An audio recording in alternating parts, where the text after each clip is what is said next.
કે મારે ફરી એકવાર સાયકલ ચલાવી છે, બાળપણની અને અકસ્માત પહેલાંની યાદોને ફરી જીવવા માટે.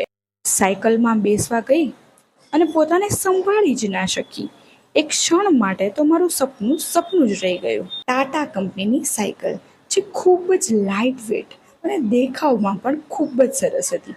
મેં આજ સુધી આવી સરસ સાયકલ ક્યારે પણ નહોતી ચલાવી અને જોઈ પણ નથી, કારણ કે અમે તો નાનપણમાં સરકારી સાયકલ જ વાપરતા હતા. હું આજે સાયકલ ના ચલાવી શકી, પણ કોઈ સપના થોડો સમય લે છે.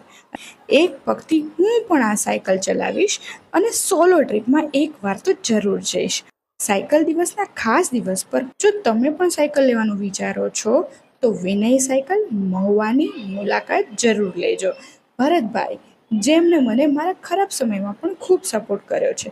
ભાઈ બહુ સારા માણસ છે કે જે મેં 2500 રૂપિયાની 2700 રૂપિયાની સાયકલ મને કીધા હતા કે છોકરાને જોઈને મને 2500 રૂપિયા આપી દીધી. મેં એના 2500 સીધા અંબાયો, મને એક શબ્દ નથી કીધો અને પ્રેમથી મને સાયકલ જો હરખી કરી દીધી, જો પ્રેમથી મેં જાય છોકરાને લઈને હસી મજાક.